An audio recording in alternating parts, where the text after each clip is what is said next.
First of all, let me introduce our incredible panelists here today. First, I'd like to welcome to the stage Shilpa Kaji. She is the Director of Operations from Sugar Pop Must Have. Shilpa manages logistics and analytics, as well as long-term forecasting and business strategy.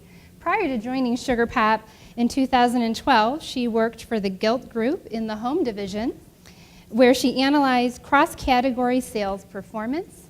Shilpa is a graduate of New York University, where she studied urban design and economics. She currently lives in San Francisco, where she enjoys the city's urban energy, natural beauty, and phenomenal food. Let's welcome Shilpa. Thank you for coming. Thank you. Thank you. Next, I'd like to welcome to the stage Matt Fiedler. Matt Fiedler is co-founder and CEO of VinylMePlease. Matt is a graduate of Belmont University with a dual degree in music business and entrepreneurship. After working for a number of jobs in both the tech and music industry, Matt took on a very courageous journey of deciding to quit his full-time job and devote his life to following his passion and focus, placing his focus on VinylMePlease full-time in July 2014. Help me welcome Matt to the stage.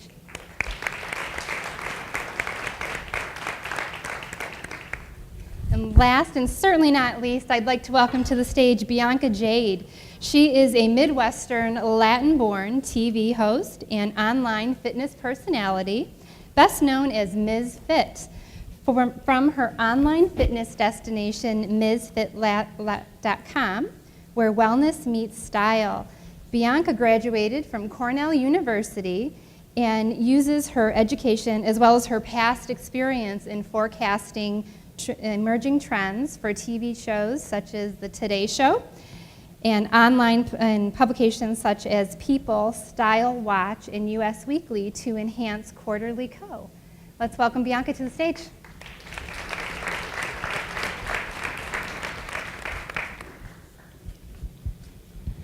Well, I think we've all had the privilege of having so many distinguished guests with us today and sharing an incredible amount of knowledge. The purpose of this talk is really what every subscription box company needs to know. In preparing for this, a lot of the questions that we had really thought of, we've covered off today, or certainly over the last couple days. So what we're going to do is take into consideration maybe holiday prep, some of the things, tips and tricks for getting ready for that. How do we get prepared for that, and then how do we move beyond it? But before we go there, I'd like to take a little time to focus on determining what are your fixed versus variable costs. How do you determine those? It may sound like a simple question, but it's not always that simple. And then how do you continue driving efficiency while keeping those costs down? So Shilpa, do you want to talk to us about that? Absolutely. So I'm very excited to speak with you all today. At POPSUGAR, we actually, I run operations, and so cost is very important to us.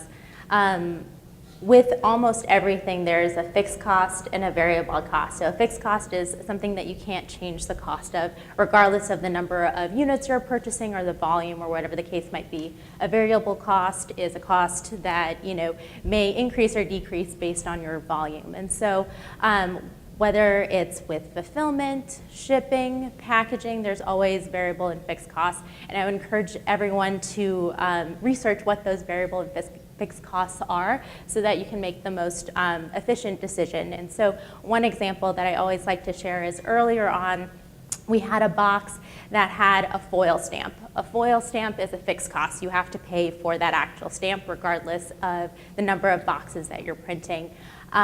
We were able to design it efficiently, however, so that we could use it on various size boxes. So we were able to amortize that fixed cost over a greater number of units because we were able to design that efficiently. So understanding the processes that you have and where those fixed costs are and how you can amortize that cost over your variable costs is really important.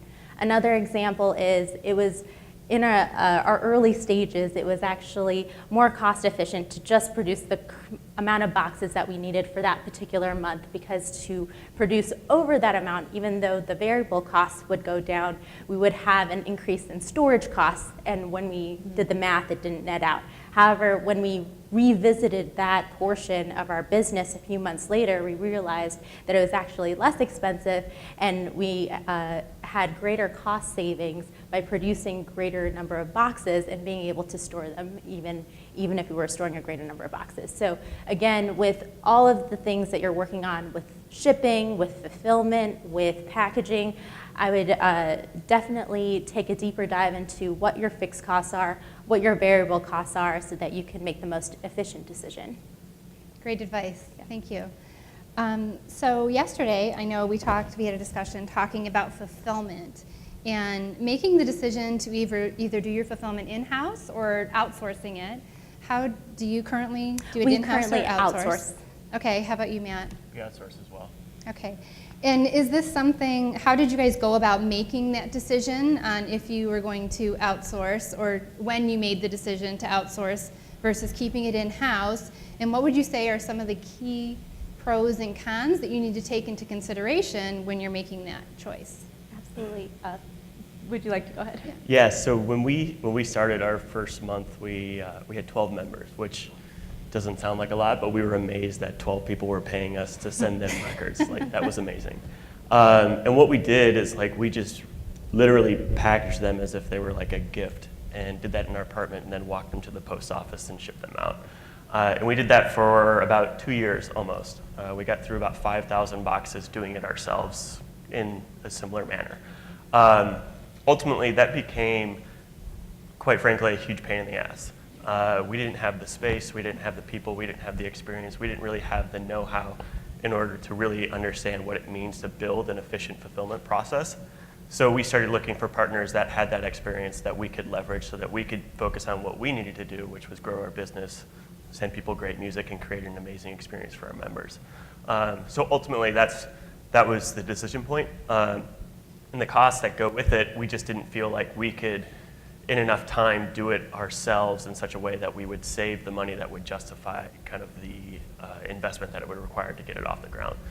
That being said, we didn't want to manage an entire warehouse team. We didn't want to deal with the property. We didn't want to deal with kind of all of those things that go with it.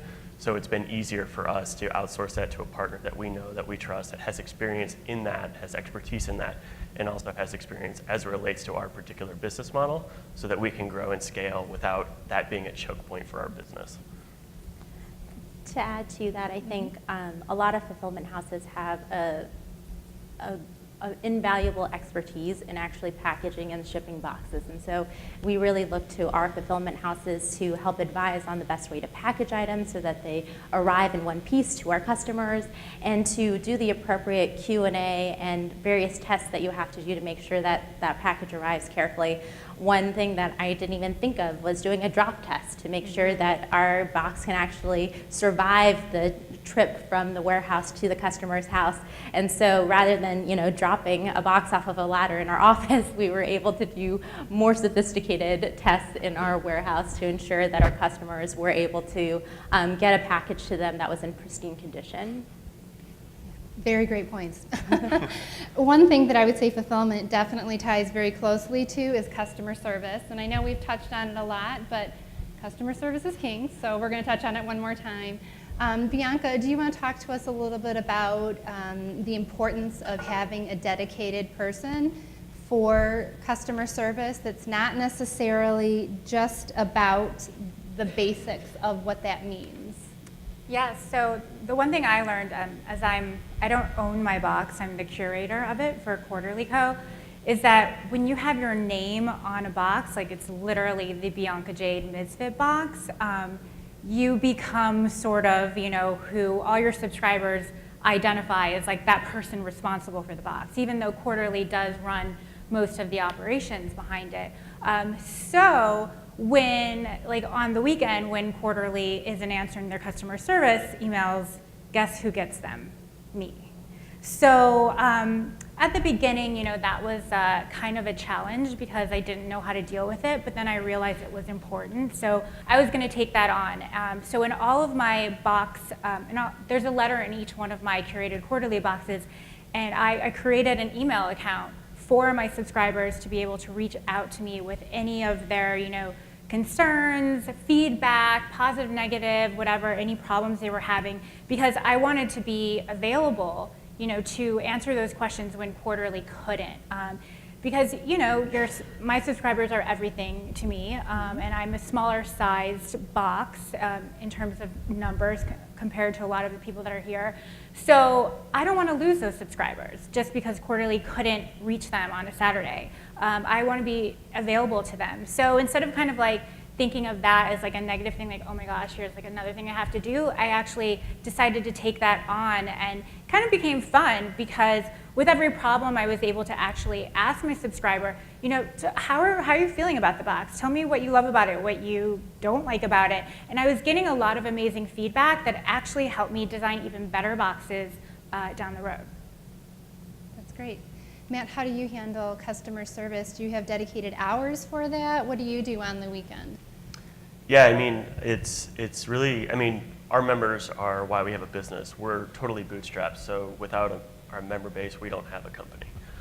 So we take it very seriously, ensuring that they have a great experience, and we look at our customer support team as like the first line in that communication.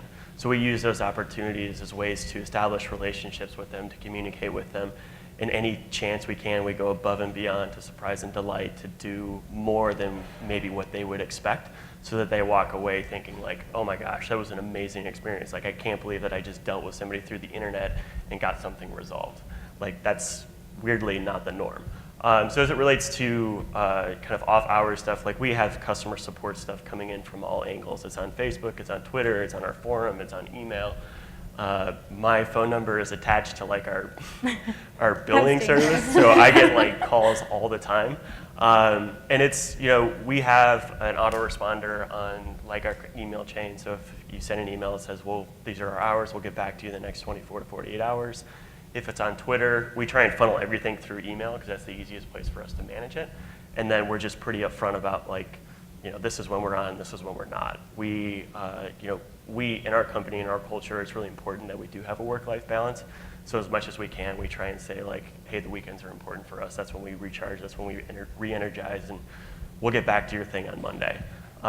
We also will schedule some extra horsepower if it's during a busy time, like our billing dates are the same days every month. So if that falls on a weekend, then we try and ensure that we've got some coverage going on. But yeah, I mean, I think the biggest thing is that when we have coming from all of those different channels, that we just try and funnel it into a single one, and then make sure that we're responding with kind of an appropriate timeline on all of those things. That's good. And how about you, Shilpa? How do you handle customer service? And is that something, do you ever do phone calls, or what would be the determining factor between responding via email versus a live conversation? Absolutely. So the majority of our customer communication does come via email and via social. And so rarely do we receive phone calls or actually contact our customers via phone. In rare instances where there's a major issue, obviously we want to help the customer and want them to know that we're helping them, and we'll give them a call in those particular circumstances. But otherwise, I think what's been really helpful is oftentimes, either even with a phone call or with an email, when you're contacting a company, they may not be able to resolve that issue at that moment in time. They may need some time to look into it, they may need to research it further, whatever the case might be. And so what we've really tried to establish is not only just letting them know that we're looking into it, but if it's been a day or so and that issue hasn't been resolved, reaching back out to them and saying, hey, this is still on our radar, we're still looking into it, we'll get back to you as soon as possible, but we wanted to let you know this is our top priority. And then you know, making sure that the customer is aware of that entire process. I think that just makes the customer feel like we're really working for them and not just getting sort of the silence mode for, you know, maybe 2 or 3 days while we're frantically trying to resolve their issue, but they think that we're not actually doing anything. So that's been really helpful, and we've, I think, received a lot of positive response that way. Great. An interesting point to that is with physical products, you know, things are bound to go awry at some point, whether Sure. the inventory doesn't show up. So our team and our customer support manager, who's actually back there, has done a great job of being communicating preemptively. So if inventory isn't showing up and is delaying shipments, to let those people know before they think to email or ask a question, or like, where is my box, or whatever that might be. So that then helps kind of combat some of the just the chaos around getting emails all of the time. Do you guys have tracking on your packages? Mm-hmm. Yeah. Usually that's, when people are like asking me, where's my package? Yep. I'm always able to, share that, tracking link, but Right. yes. I'm just curious, do each of you have some type of scripted response? I know that was previously mentioned in one of our talks. Do you have something that really kind of guides the conversation, that helps you give that immediate response? And do you think it's helpful to have that? Absolutely. We use our scripts so that it's more efficient for us to answer questions more quickly rather than writing each individual message every time. However, it's really important, and we've trained our customer service team to make sure that we're answering all of the questions in there. So while we may have a templated script that they can copy and paste, they can then customize that message to make sure that it's really answering all of the customer's questions rather than just answering maybe one of those with one script. And so it's used as a template, but not necessarily always a copy and paste. Yeah, how about you, Matt? Yeah, we definitely have those. We call them canned replies or whatever, and they'll go so far as to just make it so you don't have to type the same thing 100 times over. But I think for every canned reply, there's emails that you can't just automatically reply to. So we try and empower our reps to say, do whatever you feel like you need to do to make sure that that person is having a great experience. A really simple example is, we've gotten, I don't even know how many, but a really recent email was somebody replied and said, hey, I have to cancel my subscription. I have terminal cancer, and I don't have long to live, and I need to pay my medical bills. And our rep, obviously, there's no canned reply that says, this is what you're supposed to do. So our rep was like, oh my gosh, I'm so sorry. Yes, we'll certainly cancel your membership, and we're going to send you a box of records that, just have, on us. Don't worry about it. And we got an email, I don't know, a couple months later. We'd all sort of forgotten about it. And it was, I think, the person's wife or family member or something like that, and just said, hey, I wanted to let you know that this person passed away yesterday, but the night before, they were listening to the records that you had sent, and I wanted to let you know that the amount of joy and happiness that brought to that person, allowed them to pass in peace. And so stories like that, it's you can't script that. You can't really write a canned reply. So I think for us, it's really important, and it's sort of in the values of our company to have a humanistic approach to those things, and be real people and be approachable, and not only answer questions, but to have fun. So we'll send jokes, we'll send gifts, we'll just kind of make stupid comments and stuff like that really allow our personality of who we are as people and the brand kind of display in those things too. That's a beautiful story. Thanks for sharing. And then Bianca, so on the weekends when you're replying to people, do you have a standard turnaround, or is there anything that really guides that for you? Or? How I respond, you're saying? Yeah. No, it's just me. They just get me. So I think that's kind of the difference, between being a curator and something else is that, I try, the box is really inspired by my fitness routine, by my lifestyle. So everything that I use and love goes into that box. So I try to, kind of keep it real with my subscribers, and very open, so that they feel, that, what they're actually getting in the box isn't, just because we have, just because these brands, go to Quarterly and want to be in the box. It's really about the things I love. So in however way that my subscribers reach out to me, there is no script. It is just me responding and, trying to resolve the issue, or, listen to their feedback, or whatever it is. Okay. So since we have such a diverse panel up here today, I just want to ask you, and we do have a diverse audience as well. We have people that are just starting their own subscription business, and we have people that have been doing this for a while. In trying to address that, can you tell us some marketing strategy that you feel worked best for you, and maybe explain why? Because Matt, you deal with records, you're focused around fitness, and Shilpa, yours is must-haves, right? So from that perspective, what would you say kind of helped you tip the scale from going from maybe 100 subscribers to, let's say, 5,000 subscribers? And why do you think that worked for your audience? Definitely. So when we launched, we had a really compelling referral program. And so we would, start with our small consumer base and say, hey, if you refer friends, you'll get free boxes. And what made that just sort of a win for everyone is that it was a really genuine, authentic endorsement. If your family or friend was telling you, hey, this is a really great box, you should try it. It was just wonderful because that customer would be able to try it. The original customer would be able to be rewarded for endorsing us, and then we would get another customer. And so it was sort of a win-win for everyone. And I think that really helped spread our program virally in a way that was really genuine to our business, which was really all about authenticity and making sure that people are really sharing and loving the products that they get. Perfect. Matt? Yeah, similarly, like I said, when we launched, we're totally bootstrapped. So when we launched, we had 12 people, and we had no money to put into marketing, literally not a dollar. So what our goal was, and hindsight, of course, is 2020. I don't know that it was exactly thought out in this way per se, but our goal was to create something that was cool that people just naturally wanted to tell their friends about. And in kind of building a community or a service around music, we wanted to build community and have people interacting and kind of talking around the same piece of music, which is what has influenced much of our model. And so, we tried to just create an experience that was cooler than anything else, and to go above and beyond from a customer service perspective, so that people just wanted to tell their friends. And for a long time, we actually didn't even have a referral program. People were just telling their friends for the sake of telling their friends. Which is really what allowed us to grow that first year. I think we started with 12 and we ended with about 300. And it was all word of mouth. It was all sort of organic. And then by making the product exciting, by making it cool, by making it personal, people were taking pictures of it. They were posting it on Facebook, posting it on Twitter, Instagram, so on and so forth. And then their friends were just like, what's that? And then they would tell them about it, and they would go sign up and stuff like that. So it was really about a year and a half, almost 2 years, but after we launched it, we implemented like a true referral program of refer a friend and you get something.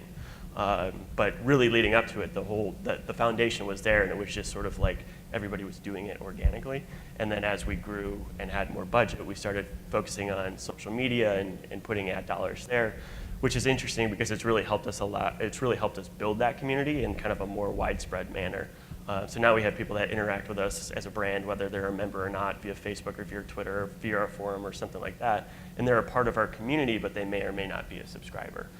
And that's really helped us kind of just expand our reach far, deep, and wide, as opposed to a very narrow path forward.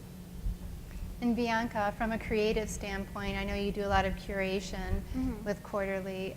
Also, just kind of thinking of what things are appropriate. What would you say has been really influential or a guiding force for you when pulling this all together?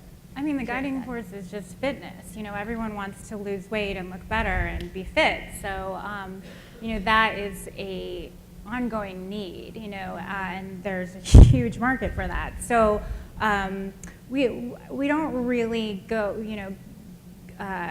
get inspired by holidays or anything like that, because usually that's when people do gain their weight. If anything, I'll create a program that's like, post Thanksgiving workout routine or that kind of thing. But I mean, really, it just revolves around fitness and weight loss and creative. My whole philosophy is what I call it is that you have to be, because weight loss and fitness isn't like necessarily a fun thing that people look forward to. So I'm constantly bringing in pop culture, celebrities, different kinds of inspiring things that are like going on in the world, and I integrate them into health and wellness. So I mean, there's no secret in it. But I did want to kind of answer the question that you asked them about marketing. Yeah. Because I think with Quarterly, the marketing strategy is the curators. We all have, a huge following.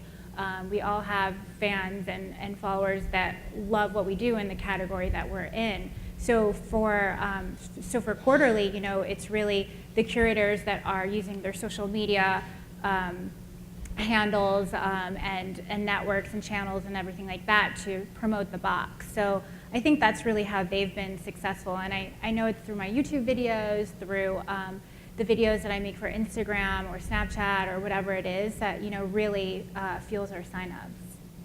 Fantastic. So circling back, holidays. We all know they're upon us, right? So What are some tips or tricks that you use to actually gear up for the holidays in regards to overall your fulfillment as well as your products? And then how do you handle if you have leftovers after the holidays? How do you plan to address those? So definitely, I'm sure everyone feels this way. I feel like holiday keeps coming earlier and earlier. Soon it's going to come before Labor Day. So we really just try to work as early as possible on holiday. So we were planning holiday probably in July. We're finishing up all of our holiday planning now. And so it's just really helpful to execute and plan everything that you can as far in advance as possible, so that when you're in holiday, during that crazy time, during the time where people are taking vacation, you still have the bandwidth to make more immediate decisions based on the sales that you have. And so what's been really helpful is we have our template plan, and we're executing that now, so that during holiday we don't have to execute that plan. We can actually make more game time decisions, and so that's really helpful on our end. In terms of post-holiday, we try to marry our inventory with our demand as much as possible. However, with all retailers, we do have leftover inventory at the end, and so there's different ways that we plan to clear through that inventory, whether it might be urgency messaging saying, hey, this is the last time you'll be able to receive these products, get it now, or through various sales, get the product that you really wanted after Christmas or whatever the case might be. So just trying to market our box in a little bit of a different way post-Christmas. I think that's some great advice. So I know our panelists have shared some great information today. Do we have any questions from the audience that you'd like to ask them? Hi, my name is Marlo, and I'm from the B-Side box. And my question is directed to you, Matt. Could you speak to this balance between coolness and being genuine with your customers? Because that's something that I'm trying to think through right now. You want to share a quality product that your customers are excited about, they want to share with their friends, but not at the expense of kind of riding a trend train as well. So I'd be interested to hear your thoughts about that. Yeah, I mean, that's a great question. I think the best piece of advice that I can give you is when we started our company, it was because it was something we wanted, and we didn't see there being really a product out there that really met the needs that we had. And we are insanely passionate about what we're selling. And I get excited to get my box every month. And I'm really excited to shop our member store and pick up other things that I might be interested in. And I'm really excited to discover new music through vinyl and build my collection. So I think that has definitely influenced kind of the product side of things. Let's make it as fun and cool and as engaging as we can. And then the other side is more of just who are we as people? Who are we as a company? What is our culture of our company? And how do we really create some aesthetic around that? I'm not a designer by trade, but I've sort of self-taught just through my own interests, and was the one that put together our initial website, our logo, so on and so forth. And just vinyl being kind of a cool product in and of itself, photography was a huge part of that. So trying to find cool photos that communicated the lifestyle or sort of the aspirational nature of I want a collection that looks like that, or I want to be that person, or I want to that's what I want, and that's what I'm trying to achieve. So trying to marry kind of the passion for the product and what you're actually selling with some aesthetic of what is the lifestyle, or what is the type of person maybe that those people are trying to aspire to, or maybe you're even trying to aspire to. And being genuine in that and being honest about it of I'm not here today, but I want to be there. I want to have that collection. I want to know all of those artists or those albums or those things. So. Any other questions? No? Okay. I have a quick question. Sure. For you guys, has there been anything that's been a tipping point in what you've done, whether it be from a customer service piece or a marketing initiative, or has there ever been that aha moment for you where you realize wow, we really found something special right here in what we're doing throughout the course of your operations and your marketing initiatives and things you're doing, Bianca, as well? There's a couple clear tipping points for us. Like I said, that first year we didn't spend hardly any money on marketing, but I remember very distinctly, it was May of 2014, so it was just shy of a year and a half after we launched. We got featured on Uncrate, which is a really popular like curated gear men's site. And at the time, we were doing invites because we had inventory that we couldn't really oversell. And so we just said you had to put in your email address and then we'll let you know when you can sign up. So we were averaging about, I don't know, 25, 30 new invites a day, which wasn't anything to write home about. But we got featured on Uncrate. We were in the top hero image for about a full day, and then it kind of just trickles down through the following weeks. And the day that we were featured, I remember I was at a friend's house in Nashville and saw that we were like on the top there, and it just like started freaking out. And I was looking at our web traffic, and it was like 10 to 20 times what we had ever had before. And in that day, we had like 1,000 or 2,000 invites alone. And then kind of the months preceding or following that, we had continued that path of like 1,000 invites per day. And that really led us, it was right before we all felt that we could quit our jobs and go full time. So it was one of those things where we were just like, holy shit, like I think we found something that might actually work. And although we've been working on it for a year and a half, it's like finally starting to take off. So that was probably the clearest inflection point, and that was totally organic. I don't really know how we got featured there, but it was not a paid spot. It was just one of their curators found it and put it up there.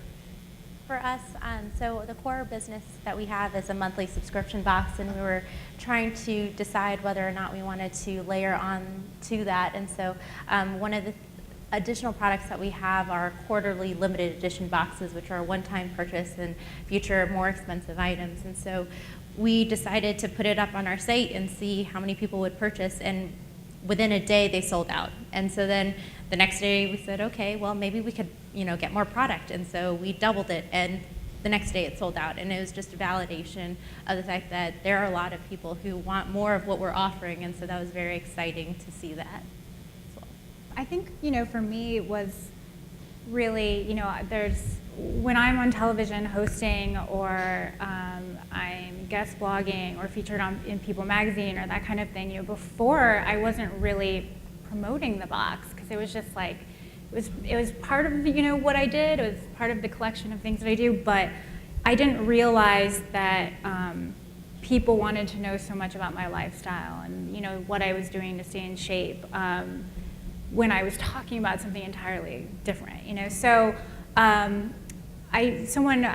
was featured in People magazine, and someone asked me like, oh, how do you have what are some secrets you can share? And I was just like, actually, if you want to know my secrets, sign up for my quarterly box. And I never thought that would lead to so many subscriptions. So I do that now with everything. I do a ton of teasers when I'm appearing on a show, or let's say I'm talking about something on one of my YouTube videos, because I do a lot of little trend pieces on YouTube, and I'll say, actually, if you love this, it's in my next quarterly box. So things like that, I just never thought would have such power, but totally do. So now it's something that I do all the time. But I just thought that the quarterly box could sort of my box could exist on its own on the quarterly site, and that that would take care of itself. But just dropping these subtle hints, because people they want to know where. I mean, if you are an influencer, if you are in the public eye, people want to know where you get your hair done, who cuts it, where's the best mat, that kind of thing. And if they know that you put all of that into a box, they're psyched about it. So I guess my advice is if you put your name and your image on the box, if you represent it, then make sure to always take advantage of that and sell it wherever you can. Absolutely. I would also say, just from either a website, a social media perspective, a lot of those things, having a call to action, it is amazing how effective they are. You think that if you ask someone to do something that maybe it's being a little pushy, it's not. It's asking them to do what they already want to do, but it's an invitation from you. So it's actually very effective. Really appreciate all of your time today and all of the advice and input you've given us. Thank you so much.